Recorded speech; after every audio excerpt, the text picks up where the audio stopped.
Hello दोस्तों, मैं हूं नीरज और आप देख रहे हैं स्टडी कॉमर्स। और आज हम इस वीडियो में प्रीवियस ईयर क्वेश्चन डिस्कस करने वाले हैं रिगार्डिंग दी सब्जेक्ट स्टैटिस्टिक्स। ये है पार्ट 2। अगर आपने पार्ट 1 अभी तक नहीं देखा है तो आप आई बटन पर क्लिक करके देख सकते हैं या डिस्क्रिप्शन में भी आपको उसका लिंक मिल जाएगा। आप मुझे इंस्टाग्राम पे भी फॉलो कर सकते हैं, मेरी आईडी है नीरज पांडे ऑफिशियल। आप मेरे वीडियो से रिलेटेड कोई भी क्वेरीज यहाँ पूछ सकते हैं। आप हमारे टेलीग्राम ग्रुप को भी ज्वाइन कर सकते हैं, लिंक आपको डिस्क्रिप्शन में मिल जाए। अब आइए क्वेश्चन डिस्कस करते हैं। फर्स्ट क्वेश्चन कह रहा है which of the following are considered non parametric test. आपको बताना है कि इनमें से कौन सा नॉन पैरामेट्रिक टेस्ट है। ऑप्शन देख लेते हैं एक बार। Mann Whitney U test, Kruskal Wallis test, F test, T test, chi square test. आपको बताना है कि इन सभी ऑप्शन में से कौन सा नॉन पैरामेट्रिक टेस्ट है। एक बार ऑप्शंस देख लेते हैं, क्या ये ए बी और ई सही है, या फिर ए बी और सी सही है, या फिर ए बी सी डी सही है, या फिर A B C D E सही है। कमेंट बॉक्स में इस क्वेश्चन को अटेम्प्ट करिए, तब तक मैं आपको प्रॉपर एक्सप्लेनेशन प्रोवाइड करता हूँ। देखिए, स्टैटिस्टिकल जो टेस्ट है उसको क्लासिफाई किया गया है दो कैटेगरी में। फर्स्ट है पैरामेट्रिक टेस्ट और सेकंड है नॉन पैरामेट्रिक टेस्ट। इससे पहले कि मैं आपको पैरामेट्रिक टेस्ट और नॉन पैरामेट्रिक टेस्ट के बारे में बताऊं, आपको ये पता होना चाहिए कि स्टैटिस्टिकल टेस्ट क्या होता है। देखिए, जब भी हम एक हाइपोथेसिस बनाते हैं तो या तो हमें उस हाइपोथेसिस को एक्सेप्ट करना होता है या रिजेक्ट करना होता है। तो जिस टेस्ट के माध्यम से हम इस हाइपोथेसिस को या तो एक्सेप्ट करते हैं या रिजेक्ट करते हैं, उसे ही हम स्टैटिस्टिकल टेस्ट कहते हैं। और ये दो कैटेगरी में डिवाइड किया गया है। फर्स्ट है पैरामेट्रिक एंड सेकंड है नॉन पैरामेट्रिक टेस्ट। अब सबसे पहले जानते हैं कि पैरामेट्रिक टेस्ट क्या होता है। पैरामेट्रिक टेस्ट की बात करें तो पैरामेट्रिक टेस्ट वो टेस्ट है जिसमें हम पॉपुलेशन के बारे में अजम्पशन बनाते हैं कि whether it is normally distributed और नॉट। आपने देखा होगा कि डिस्ट्रीब्यूशन कई तरीके के होते हैं। नॉर्मल डिस्ट्रीब्यूशन होता है, पॉइजन डिस्ट्रीब्यूशन होता है, या फिर बाइनोमियल डिस्ट्रीब्यूशन होता है। तो जब हम पॉपुलेशन के बारे में अजम्पशन बनाते हैं कि whether it is normally distributed और नॉट, तो उसे हम पैरामेट्रिक टेस्ट कहते हैं। यहाँ पे ध्यान रखिएगा कि यहाँ पे पॉपुलेशन के बारे में हम अजम्पशन बनाते हैं। सेकंड है नॉन पैरामेट्रिक टेस्ट। यहाँ पे हम पॉपुलेशन के बारे में कोई भी अजम्पशन नहीं बनाते हैं या फिर बहुत ही कम अजम्पशन बनाते हैं। यहाँ पे ध्यान रखिएगा कि हो सकता है एक दो अजम्पशन बनाया जाए, बट वो न के बराबर है। तो पैरामेट्रिक टेस्ट में क्या होता है कि हम अजम्पशन बनाते हैं about the population, whether it is normally distributed और नॉट। और नॉन पैरामेट्रिक टेस्ट में हम क्या है कि कोई भी अजम्पशन हम नहीं बनाते about the population, whether it is normally distributed और नॉट। तो ये था पैरामेट्रिक टेस्ट और नॉन पैरामेट्रिक टेस्ट। उम्मीद है यहाँ तक आपको बेसिक चीज़ें समझ में आई होगी। अब बात करते हैं हम टाइप्स ऑफ पैरामेट्रिक टेस्ट के बारे में। अभी मैंने आपको बताया कि पैरामेट्रिक टेस्ट क्या है। वो टेस्ट है जिसमें हम पॉपुलेशन के बारे में अजम्पशंस बनाते हैं। ठीक है। तो टाइप्स ऑफ पैरामेट्रिक टेस्ट में तीन इंपॉर्टेंट पैरामेट्रिक टेस्ट हैं। फर्स्ट है टी टेस्ट, सेकंड है एफ टेस्ट और थर्ड है जेड टेस्ट।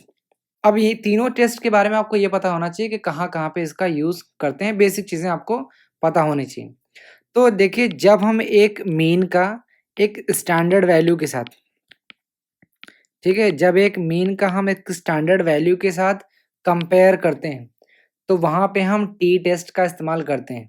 यहाँ पे ध्यान रखिएगा कि या फिर the mean of two samples, ठीक है, किसी दो सैंपल के मीन को भी अगर हम कंपेयर कर रहे हैं तो वहाँ पे भी हम टी टेस्ट का इस्तेमाल करते हैं। लेकिन यहाँ पे एक चीज़ ध्यान रखिएगा कि ये जो सैंपल है वो स्मॉल होगा। टी टेस्ट को यूज़ करने के लिए दो इम्पॉर्टेंट कंडीशंस हैं। देखिए, मैं यहाँ पे आपके लिए लिख दे रहा हूँ। कब टी टेस्ट इस्तेमाल होगा उसके लिए दो कंडीशंस हैं। फर्स्ट है स्टैंडर्ड डेविएशन जो है वो अननोन होना चाहिए, यानी कि स्टैंडर्ड डेविएशन आपको पता नहीं होना चाहिए। दूसरा, जो सैंपल साइज है वो स्मॉल होना चाहिए। टी टेस्ट के लिए ये 2 इम्पॉर्टेंट कंडीशंस हैं, ये मोस्ट इम्पॉर्टेंट है, ये नोट कर लीजिए। अब यहाँ पे मैंने आपको बताया कि टी टेस्ट का इस्तेमाल हम किसी मीन को स्टैंडर्ड वैल्यू से कंपेयर करने के लिए करते हैं, या फिर द मीन ऑफ 2 सैंपल्स को भी कंपेयर करने के लिए हम टी टेस्ट का इस्तेमाल करते हैं। लेकिन यहाँ पे मैंने आपको बताया कि सैंपल का जो साइज़ है, वो स्मॉल होना चाहिए। तो यहाँ पे आपको ये भी पता होना चाहिए कि स्मॉल सैंपल और लार्ज सैंपल का क्या मतलब है। स्मॉल सैंपल का क्या मतलब है कि लेस देन 30, यानी कि 30 से कम, 30 से कम सैंपल साइज़ है, तो वो उसे हम स्मॉल सैंपल कहते हैं। और जब 30 से ज़्यादा होगा, यानी कि मोर देन 30, जब सैंपल साइज़ 30 से ज़्यादा होगा, तो वहाँ पे हम कहेंगे कि जो सैंपल साइज़ है, वो लार्ज है। तो यहाँ पे टी टेस्ट में क्या है, सैंपल साइज़ स्मॉल होना चाहिए। ये बहुत ही इम्पोर्टेंट पॉइंट है, ध्यान रखिएगा। अब बात करते हैं एफ टेस्ट की। जब भी एफ टेस्ट की बात आती है, तो आप एक टर्म याद कर लीजिएगा, अनोवा। अनोवा, ए एन से क्या होगा, एनालिसिस।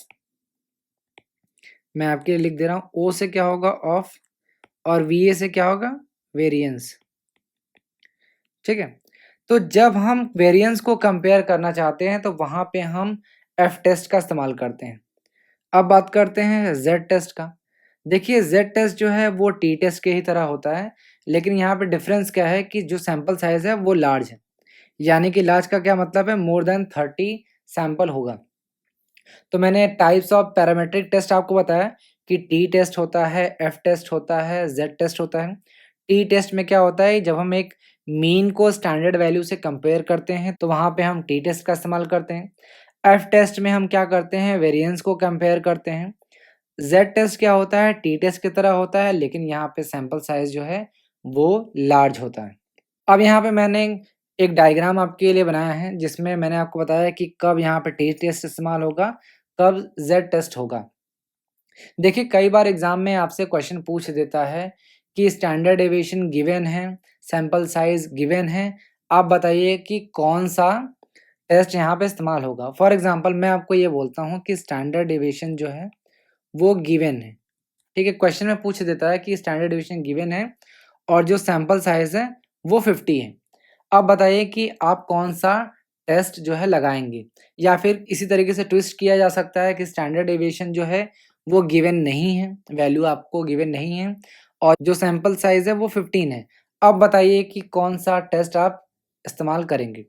तो देखिए, कौन सा टेस्ट हम लगाएंगे, उसके लिए 2 इम्पॉर्टेंट कंडीशंस हैं। फर्स्ट, कि आपका स्टैंडर्ड डेविएशन दिया है या नहीं दिया है। सेकंड, सैंपल साइज कैसा है। यहाँ पे ध्यान रखिएगा कि ये जो इम्पॉर्टेंट कंडीशंस हैं वो सीक्वेंस में है, यानी सबसे पहले आपको स्टैंडर्ड डेविएशन देखना है, उसके बाद ही सैंपल साइज देखना है। तो हम ये मान के चलते हैं कि जो पॉपुलेशन का शेप है वो नॉर्मल है, यानी पॉपुलेशन जो है वो नॉर्मली डिस्ट्रीब्यूटेड है। अगर आपने नॉर्मल डिस्ट्रीब्यूशन कर देखा होगा तो इस तरीके से है। नॉर्मल डिस्ट्रीब्यूशन का क्या मतलब है कि दोनों साइड जो है वो इक्वली डिस्ट्रीब्यूटेड होंगे। तो पॉपुलेशन का शेप अगर हमने ये अज्यूम कर लिया है कि नॉर्मल है, तो 2 कंडीशन आपको ध्यान रखना है। पहला, कि स्टैंडर्ड डेविएशन जो है वो दिया है या नहीं। स्टैंडर्ड डेविएशन को आप शॉर्ट में ऐसे भी लिखते हैं, एसडी, या फिर हम सिंबल के थ्रू ऐसे भी लिखते हैं, ठीक है। तो आप सबसे पहले देखोगे क्वेश्चन में कि स्टैंडर्ड डेविएशन दिया है या नहीं दिया है, ठीक है। तो अगर क्वेश्चन में स्टैंडर्ड डेविएशन दिया है, तो आपको सैंपल साइज देखने की ज़रूरत नहीं, चाहे सैंपल साइज लार्ज हो यानी मोर देन 30 हो, या स्मॉल हो यानी लेस देन 30 हो, आप जेड टेस्ट ही इस्तेमाल करेंगे। ध्यान रखिएगा, जब भी स्टैंडर्ड डेविएशन नोन है, आपको पता है, वहाँ पे आप जेड टेस्ट का इस्तेमाल करोगे। यहाँ पे ध्यान रखना कि मैं जेड टेस्ट और टी टेस्ट के बारे में बात कर रहा हूँ, किसी और टेस्ट के बारे में फिलहाल बात नहीं कर रहा हूँ। दूसरा कंडीशन ये है कि अगर आपको स्टैंडर्ड डेविएशन क्वेश्चन में नहीं दिया है, तब आप देखोगे कि सैंपल साइज क्या है। अगर लार्ज है तो वहाँ पे आप जेड टेस्ट यूज़ करोगे, और सैंपल साइज स्मॉल है तब आप टी टेस्ट इस्तेमाल करोगे। यहाँ पे देखिए कंक्लूजन क्या है, मैंने आपको अभी बताया कि टी टेस्ट का इस्तेमाल कब करेंगे हम। इसके लिए 2 इम्पोर्टेंट कंडीशन है। पहला है कि स्टैंडर्ड डेविएशन जो है वो आपको गिवन नहीं होना चाहिए, देखिए ये फर्स्ट कंडीशन है। और सेकंड कंडीशन क्या है कि जो सैंपल साइज है वो स्मॉल होना चाहिए, यानी कि लेस देन 30, ठीक है। यही मैंने आपको अभी तक बताया। तो ये जो चार्ट है इसको स्क्रीनशॉट ले लीजिएगा या फिर इसको कहीं नोट कर लीजिएगा, ये बहुत ही ज़्यादा इम्पोर्टेंट है। तो अभी तक आपने देखा कि पैरामेट्रिक टेस्ट क्या होता है और टाइप्स ऑफ पैरामेट्रिक टेस्ट देखा। नॉन पैरामेट्रिक टेस्ट में मैंने आपको बताया था कि नॉन पैरामेट्रिक टेस्ट वो टेस्ट होता है जिसमें हम पॉपुलेशन के बारे में कोई भी अजम्पशंस नहीं बनाते हैं कि whether it is normally distributed और नॉट। ठीक है, तो अब टाइप्स के बारे में देख लेते हैं, types of non parametric test. First है काई स्क्वायर टेस्ट, जिसको आप इस तरीके से डिनोट करते हैं।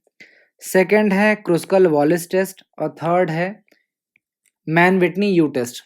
ठीक है, एक एक करके देखते हैं। काई स्क्वायर टेस्ट को हम लोग टेस्टिंग द गुडनेस ऑफ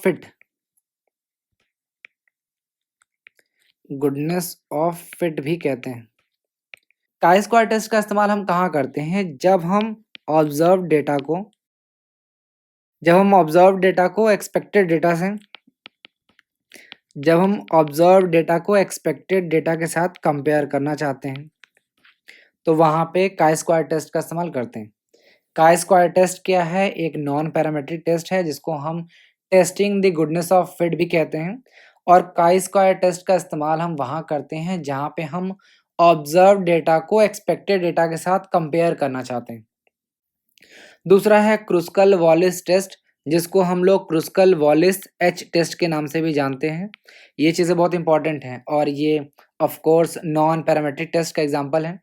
देखिए, जब हम ये देखना चाहते हैं कि 3 या 3 से अधिक इंडिपेंडेंट सैंपल्स जो कि किसी पॉपुलेशन से लिए गए हैं, उनका डिस्ट्रीब्यूशन सेम है या नहीं। फॉर एग्जांपल ए, बी और सी, ये तीनों क्या हैं? इंडिपेंडेंट सैंपल हैं। मैं यहाँ पे आपके लिए लिख दे रहा हूँ। देखिए, जब हम ये देखना चाहते हैं कि 3 या 3 से अधिक इंडिपेंडेंट सैंपल्स जो हैं वो सेम डिस्ट्रीब्यूशन से लिए गए हैं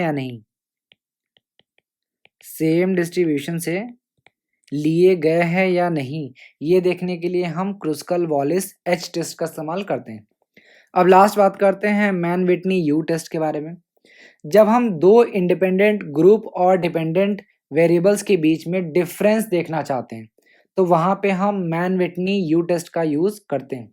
यहाँ पे मैं आपके लिए लिख दे रहा हूँ। जब हम दो इंडिपेंडेंट, यहाँ पे ध्यान रखिएगा कि ये इंडिपेंडेंट ग्रुप्स हैं, ठीक है, इंडिपेंडेंस ग्रुप और डिपेंडेंट्स वेरिएबल्स के बारे में हम डिफरेंस देख रहे हैं। यहाँ माइनस का मतलब क्या है? डिफरेंस। एक बार फिर से मैं आपको तीनों types of non parametric test के बारे में बता दे रहा हूँ। काई स्क्वायर टेस्ट का इस्तेमाल हम वहाँ करते हैं जहाँ हम ऑब्जर्व डेटा को एक्सपेक्टेड डेटा से कंपेयर करना चाहते हैं। क्रुस्कल वॉलिस टेस्ट का इस्तेमाल हम वहाँ करते हैं जहाँ पे हम 3 या 3 से अधिक इंडिपेंडेंट सैंपल्स को ये देखना चाहते हैं कि उसका जो डिस्ट्रीब्यूशन है वो सेम है या नहीं। और मैन विटनी यू टेस्ट में हम क्या करते हैं कि जब हम दो इंडिपेंडेंट ग्रुप और डिपेंडेंट वेरिएबल्स के बीच में डिफरेंस देखना चाहते हैं, तो वहाँ पे हम मैन विटनी यू टेस्ट का इस्तेमाल करते हैं। ये मैंने ब्रीफ में आपको पैरामेट्रिक और नॉन पैरामेट्रिक के बारे में बता दिया। तो वापस से क्वेश्चन में आते हैं। क्वेश्चन में आपसे पूछा गया है कि आपको बताना है कि नॉन पैरामेट्रिक टेस्ट कौन कौन से हैं। तो मैन विटनी यू टेस्ट ये एक नॉन पैरामेट्रिक टेस्ट का एग्जांपल है। क्रुस्कल वॉलिस एच टेस्ट ये भी एक नॉन पैरामेट्रिक टेस्ट है। एफ टेस्ट और टी टेस्ट जो है वो पैरामेट्रिक टेस्ट के एग्जांपल हैं। काई स्क्वायर टेस्ट जो है वो एक नॉन पैरामेट्रिक टेस्ट का एग्जांपल है। यानी कि ए, बी और ई ये तीनों जो हैं वो नॉन पैरामेट्रिक टेस्ट हैं। तो ये आपका करेक्ट आंसर हो जाएगा। तो फर्स्ट का करेक्ट आंसर हो जाएगा ए। अब ये नेक्स्ट क्वेश्चन देखते हैं। नेक्स्ट क्वेश्चन कह रहा है if two regression coefficient are -0.8 and -0.2 then the value of coefficient of correlation. आपको दो रिग्रेशन कोएफिशिएंट का वैल्यू दे रखा है और आपसे कह रहा है कि आपको कोएफिशिएंट ऑफ कोरिलेशन कैलकुलेट करना है। एक बार ऑप्शंस देख लेते हैं। क्या ये -0.16 होगा या -0.50 होगा या +0.40 होगा या -0.40 होगा। तो सबसे पहले आपको क्वेश्चन समझना होगा। अगर आप क्वेश्चन समझ गए तो आसानी से कोएफिशिएंट ऑफ कोरिलेशन कैलकुलेट कर लोगे। आपको दो रिग्रेशन कोएफिशिएंट दे रखा है, इसका मतलब क्या है, बी वाई एक्स आपको दे रखा है यहाँ पे देखिए, और बी एक्स वाई दे रखा है। आपको कह रहा है कि आर की वैल्यू कैलकुलेट करनी है आपको। तो मैंने आपको कोरिलेशन वाले वीडियो में बताया था कि जब हम कोरिलेशन कैलकुलेट करते हैं तो उसे हम कोएफिशिएंट ऑफ कोरिलेशन कहते हैं, और जो कोरिलेशन की वैल्यू होती है वो -1 और +1 के बीच में होती है, यानी इससे ज़्यादा वो नहीं हो सकता। अगर आपको ये चीज़ें अभी भी नहीं समझ में आ रही है या फिर थोड़ा-सा भी डाउट है, तो सबसे पहले आप कोरिलेशन वाला वीडियो देख लीजिए। अगर आपने अभी तक नहीं देखा है, तो आप आई बटन पे क्लिक करके देख सकते हो या डिस्क्रिप्शन में भी आपको उसका लिंक मिल जाएगा। मैं हाईली रिकमेंड करूँगा कि सबसे पहले आप कोरिलेशन वाला वीडियो देख लो, तब इस वीडियो पे आओ, क्योंकि वहाँ पे बहुत सारी ऐसी चीज़ें हैं जो आपको पता चलेंगी डिटेल में। तो यहाँ पे आपको 2 रिग्रेशन कोएफ़िशिएंट दे रखा है और आपको आर की वैल्यू कैलकुलेट करनी। तो फॉर्मूला होता है under root b y x into b x y. आपको वैल्यू दे रखा है, आपको सिर्फ वैल्यू पुट करना है, यानी -0.8 इंटू -0.2। कैलकुलेट करेंगे तो आएगा -0.16। आर की वैल्यू हो जाएगी -0.4। ठीक है, ये आपकी आंसर हो जाएगी। यहाँ पे ध्यान रखिएगा -0.4 है, माइनस यहाँ पे लगेगा। ये आपकी आर की वैल्यू हो गई।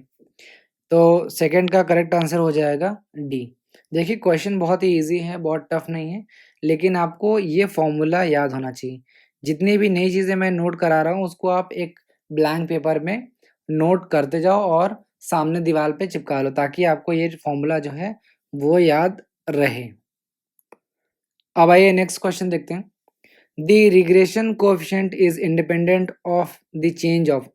आपको बताना है कि जो रिग्रेशन कोएफिशिएंट है वो इंडिपेंडेंट किस पे होता है, क्या ये ओरिजिन पे होता है या स्केल पे होता है या किस पे होता है।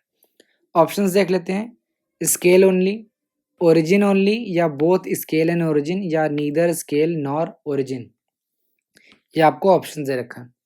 देखिए प्रॉपर्टी से यहाँ पे क्वेश्चन पूछा गया है। यहाँ पे प्रॉपर्टीज ऑफ रिग्रेशन कोएफिशिएंट से क्वेश्चन पूछा गया है। देखिए प्रॉपर्टीज पे काफ़ी बार क्वेश्चन पूछा गया है। आपको 3 टॉपिक पे जो भी प्रॉपर्टीज हैं वो पढ़ना कंपलसरी है। मैं आपको नोट करा दे रहा हूँ, ये आप कभी भी पढ़ सकते हैं। फर्स्ट है मीन, यानी mathematical properties of arithmetic mean. इसका भी आप आई बटन पे क्लिक करके देख सकते हैं, मैंने पहले ही वीडियो बना लिया है। यहाँ से क्वेश्चन जरूर पूछा जाता है। आपको अर्थमेटिक मीन का जो प्रॉपर्टीज हैं वो पता होना चाहिए। सेकंड होता है आर, यानी correlation, properties of coefficient of correlation. आपको कोरिलेशन की जो प्रॉपर्टीज हैं वो पता होनी चाहिए। जैसे आप कोरिलेशन जब पढ़ोगे तो वहाँ पे independent of change of scale and change of origin दोनों होता है। मैंने इससे पहले वाले वीडियो पे जो पार्ट 1 है उसमें ये चीज़ें बताई हैं।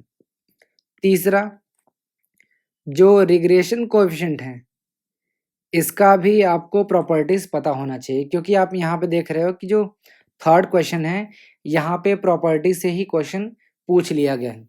तो एक बार हम प्रॉपर्टीज को डिस्कस कर लेते हैं। तो हम डिस्कस कर रहे हैं यहाँ पे properties of regression coefficient. First property है coefficient of correlation is the geometric mean of regression coefficient. यानी कि हमें कोएफिशिएंट ऑफ कोरिलेशन निकालने के लिए क्या करना होगा कि हम इस फॉर्मूला के थ्रू रिग्रेशन कोएफिशिएंट जो है b y x into b x y, इसके फॉर्मूले के थ्रू ही हम कोएफिशिएंट ऑफ कोरिलेशन निकाल सकते हैं। जो अभी आपने इससे पहले वाले क्वेश्चन में देखा कि मैंने इसी फॉर्मूले के थ्रू कोरिलेशन है वो कैलकुलेट किया था। सेकंड प्रॉपर्टीज देखते हैं। Both regression coefficient must have same algebraic sign. यहाँ पे देखिए बोल रहा है कि बोथ रिग्रेशन, बोथ का मतलब क्या है, एक ये हो गया और एक ये हो गया, ये दो इंडिविजुअल रिग्रेशन कोएफिशिएंट है। तो यहाँ पे कह रहा है कि दोनों का जो अलजेब्रिक साइन है वो सेम होना चाहिए। ये चीज़ें आपको पता होना चाहिए। मतलब क्या है कि अगर एक रिग्रेशन कोएफिशिएंट का जो साइन है वो प्लस है तो सेकंड का भी प्लस होगा। अगर एक का माइनस है तो सेकंड का भी माइनस होगा। थर्ड प्रॉपर्टी देखते हैं। Coefficient of correlation must have the same sign as that of the regression coefficient. जो थर्ड प्रॉपर्टी है वो बहुत ही ज़्यादा इंपॉर्टेंट है, जो ये कहता है कि जो रिग्रेशन कोएफिशिएंट का साइन होगा वही साइन जो है वो आपका कोरिलेशन का भी होगा। यानी कोएफिशिएंट ऑफ कोरिलेशन और रिग्रेशन कोएफिशिएंट दोनों का जो साइन है वो सेम होगा। फोर्थ की बात करते हैं, both regression coefficient can not be greater than unity. यानी कि कभी भी ये 1 से ज़्यादा नहीं हो सकते हैं। ये बहुत ही ज़्यादा इंपॉर्टेंट है, ये आप चीज़ें ध्यान रखिएगा। फिफ्थ प्रॉपर्टीज की बात करते हैं, arithmetic mean of two regression coefficient is equal to और ग्रेटर देन कोरिलेशन कोएफिशिएंट। यहाँ पे ध्यान रखने वाली बात क्या है कि जो मीन आएगा वो हमेशा या तो इक्वल होगा या ज़्यादा होगा आपके कोएफिशिएंट ऑफ कोरिलेशन से। लास्ट और बहुत ही इम्पॉर्टेंट प्रॉपर्टीज की बात करते हैं जहाँ से एग्जामिनर हर बार क्वेश्चन पूछ लेते हैं। प्रॉपर्टी है regression coefficient is independent of change of origin but not scale. यहाँ पे ध्यान रखने वाली बात है कि independent of change of origin होता है बट स्केल नहीं होता है। इसका क्या मतलब है? पहले आपको ओरिजिन का मतलब पता होना चाहिए। ओरिजिन का मतलब है कि रिग्रेशन कोएफिशिएंट जो आ रहा है उसके वैल्यू में अगर आप प्लस या माइनस करते हो तो कोई भी वैल्यू में चेंज नहीं आएगा। यानी जो रिग्रेशन कोएफिशिएंट है वो इंडिपेंडेंट है ऑफ ओरिजिन। स्केल का क्या मतलब है? अगर वैल्यू में आप मल्टीप्लाई करते हो या डिवाइड करते हो, ठीक है, तो उसे हम स्केल कहते हैं। तो जब आपने कोरिलेशन कोएफिशिएंट पढ़ा होगा तो आपने पढ़ा होगा कि ये दोनों इंडिपेंडेंट होते हैं उसमें, लेकिन रिग्रेशन में क्या होता है, सिर्फ इंडिपेंडेंट होता है ओरिजिन। स्केल कभी भी इंडिपेंडेंट नहीं होता है। यानी कि वैल्यू में अगर आप मल्टीप्लाई या डिवाइड करेंगे तो उसमें चेंज आएगा। तो ये 6 इंपॉर्टेंट प्रॉपर्टीज़ हैं ऑफ रिग्रेशन कोएफिशिएंट। अब वापस से क्वेश्चन में आते हैं। क्वेश्चन में कह रहा था the regression coefficient is independent of the change of origin only. Scale नहीं होता है यहाँ पे, ये चीज़ें ध्यान रखिएगा। जब भी आप कोएफिशिएंट ऑफ कोरिलेशन देखेंगे तो वहाँ पे बोथ होगा, यानी ओरिजिन और स्केल दोनों इंडिपेंडेंट होते हैं, लेकिन रिग्रेशन कोएफिशिएंट में सिर्फ ओरिजिन से ही इंडिपेंडेंट होता है। यानी कि थर्ड का करेक्ट आंसर हो जाएगा बी। अब आइए नेक्स्ट क्वेश्चन देखते हैं। आपके सामने कुछ इंफॉर्मेशन दे रखा है और आपसे कह रहा है कि आपको कोएफिशिएंट ऑफ कोरिलेशन निकालना है। क्या-क्या दे रखा है ये देख लीजिए। सबसे पहले आपको कोवेरिएंस दे रखा है -17.8। आपको स्टैंडर्ड डेविएशन ऑफ एक्स दे रखा है 6.6। आपको standard deviation of y series दे रखा है 4.2। आपको नंबर ऑफ ऑब्जर्वेशन दे रखा है 20 और आपसे कह रहा है कि कोएफिशिएंट ऑफ कोरिलेशन निकालना है जिसको हम आर से डिनोट करते हैं। एक बार ऑप्शंस देख लेते हैं, क्या ये -0.642 सही होगा, क्या ये +0.642 होगा, या ये +0.253 होगा, या -0.253 होगा। तो बहुत ही सिंपल क्वेश्चन है, आपको कोरिलेशन कोएफिशिएंट का फॉर्मूला याद होना चाहिए, covariance upon standard deviation of x standard deviation of y. तो आप देख लीजिए कोवेरिएंस आपको दे रखा है -17.8 और मल्टीप्लाई कर देंगे 6.6 इंटू 4.2। मल्टीप्लाई करने के बाद क्या आएगा, ये तो वैसे ही रह जाएगा, मल्टीप्लाई करेंगे तो आएगा 27.72, फिर डिवाइड करेंगे तो होगा -0.642। ये आपका आंसर हो जाएगा। ध्यान रखिएगा कि यहाँ पे माइनस है इसलिए यहाँ पे माइनस लगेगा, यानी आर की वैल्यू हो जाएगी -0.642, यानी फोर्थ का करेक्ट आंसर हो जाएगा ए। एक चीज़ आप नोट करिए कि जो भी मैं छोटे-छोटे फॉर्मूला बता रहा हूँ, इसको आप किसी A4 साइज़ पेज पे नोट करके अपने दीवार पे या फिर जहाँ भी आप पढ़ते हो, उसको चिपका लीजिए और डेली रिवाइज़ करिए, क्योंकि अगर आप रिवाइज़ नहीं करेंगे, तो ये फॉर्मूलाज़ भूल जाएँगे। तो फोर्थ का करेक्ट आंसर हो जाएगा ए। अब आइए आज का लास्ट क्वेश्चन देखते हैं। If a chi-square test is to be performed on contingency table with 3 rows and 4 columns, how many degree of freedom should be used? देखिए डिग्री ऑफ फ्रीडम जो है वो जब मैं आपको हाइपोथेसिस पढ़ाऊंगा तो वहाँ पे मैं आपको level of significance, degree of freedom, ये सब सारी चीज़ें बताऊंगा। फिलहाल क्वेश्चन में आपसे ये पूछ रहा है कि जब हम chi-square टेस्ट परफॉर्म करते हैं किसी कंटीजेंसी टेबल पे जिसमें आपको 3 रोज़ दे रखा है और 4 कॉलम दे रखा है। तो आपको डिग्री ऑफ फ्रीडम बताना है कि डिग्री ऑफ फ्रीडम कितना होगा। ऑप्शन है 6, 12, 8 या 9। तो डिग्री ऑफ फ्रीडम का फॉर्मूला होता है रोज़ माइनस 1 कॉलम माइनस 1। यहाँ पे ध्यान रखिएगा कि जब हम ब्रैकेट हटाएँगे तो मल्टीप्लाई हो जाएगा। रोज़ देखिए 3 दे रखा है यानी 3 माइनस 1 हो जाएगा। कॉलम में क्या है 4, तो 4 माइनस 1 हो जाएगा। 3 माइनस 1 होगा तो 2 होगा और 4 माइनस 1 होगा तो 3 होगा, यानी 2 तियाई 6, ठीक है। तो डिग्री ऑफ फ्रीडम जो हो जाएगा वो हो जाएगा 6। बहुत ही ईज़ी क्वेश्चन है, आपको ये फॉर्मूला आना चाहिए। मैं एक बार फिर से बोलूँगा कि आपको जितने भी मैंने फॉर्मूला अभी तक बताए हैं वो सारे नोट हो जाने चाहिए और आपको प्रॉपर्टीज़ पता होनी चाहिए, मैथमेटिकल प्रॉपर्टीज़ पता होनी चाहिए, अरिथमेटिक मीन के, कोएफ़िशिएंट ऑफ कोरिलेशन पता होना चाहिए और उसकी प्रॉपर्टीज़ पता होनी चाहिए, रिग्रेशन की प्रॉपर्टीज़ पता होनी चाहिए। ये 3 प्रॉपर्टीज़ तो पता ही होना चाहिए। अगर आपको अभी भी कोई प्रॉब्लम है तो आप इस दिए गए नंबर पे मुझे व्हाट्सएप पे कॉन्टैक्ट कर सकते हैं। मैं पर्सनली आपके सारे क्वेरीज़ को रिज़ॉल्व करने की कोशिश करूँगा। तो ये था आज का वीडियो, उम्मीद है आपको पसंद आया होगा। Thank you.